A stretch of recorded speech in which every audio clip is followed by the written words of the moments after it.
Shalom saudara, mari kita kembali belajar akan firman Tuhan. Kali ini kita buka 1 Samuel pasal 31. Saya bacakan ayat yang keempat bagian B. Tetapi pembawa senjatanya tidak mau, karena ia sangat segan. Kemudian Saul mengambil pedang itu dan menjatuhkan dirinya ke atasnya. Saudara, mengikuti kisah perjalanan hidup Saul sungguh menyedihkan. Bayangkan saudara, seorang raja pilihan Tuhan, gagah, tampan, mempunyai kemampuan untuk berperang, akhirnya mati secara tragis. Semua itu bisa terjadi karena kesalahan yang dibuat Saul sendiri. Dia tidak menggunakan kesempatan dan anugerah yang diberikan Allah kepada dirinya dengan baik. Saul berasal dari satu suku terkecil, yaitu Benyamin. Dalam diri Saul juga tidak ada sesuatu yang menonjol selain fisiknya yang tingginya di atas rata-rata bangsa Israel waktu itu. Allah memilihnya semata-mata adalah karena kasih karunia Allah. Ketika dicalonkan menjadi raja, Saul juga merasa dirinya itu nggak layak, sehingga harus bersembunyi ketika akan dilantik menjadi raja. Pada awal pemerintahannya, dia juga mempunyai hati yang pemaaf, tidak menghukum orang-orang yang meremehkan dirinya.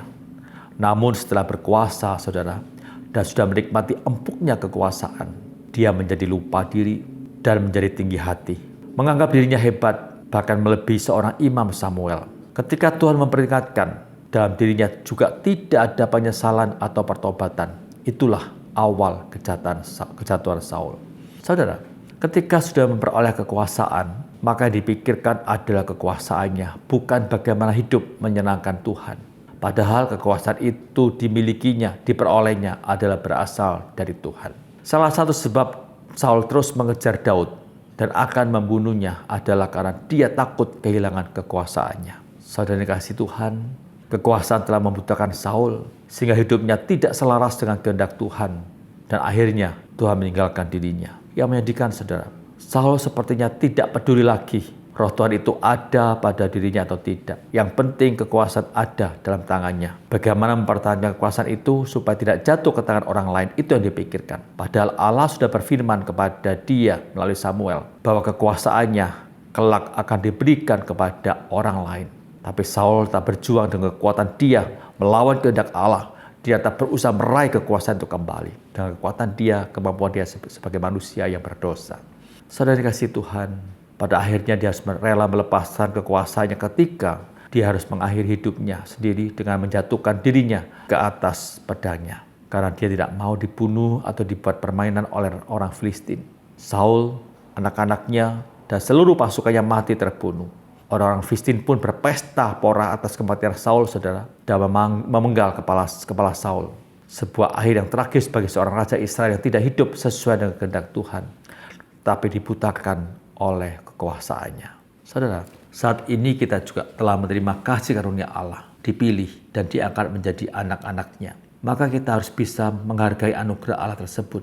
Jangan sia-siakan saudara. Jangan melakukan perbuatan yang tidak berkenan di hadapan Allah, sehingga Allah meninggalkan kita. Mari saudara, kita menjaga kehidupan kita agar senantiasa berkenan di hadapan Allah. Sehingga waktu kita dipanggil Tuhan kelak, status kita masih sama, yaitu menjadi anak Allah. Mari kita berdoa saudara. Tuhan, terima kasih untuk kasih-Mu, khususnya untuk kasih karunia-Mu kepada kami Tuhan. Kami telah menerimanya. Dan kami sangat bersyukur kepada-Mu. Dan biarlah kami juga senantiasa belajar untuk menghargai akan anugerah-Mu dengan hidup berkenan di hadapan Tuhan. Kami senantiasa peka untuk mendengar teguran-Mu, sehingga hidup kami semakin kudus dan layak di hadapan-Mu. Tuhan, jangan tinggalkan kami. Kami mohon kepada-Mu Tuhan, tetap pegang kami Tuhan sebagai anak-Mu. Kami sangat membutuhkan Engkau. Dan kami senantiasa menyadari kami ada sekarang ini semata-mata karena anugerah-Mu Tuhan. Terima kasih Tuhan untuk apa yang Kau berikan kepada kami. Dalam nama Tuhan Yesus kami berdoa. Amin. Tuhan memberkati saudara sekalian.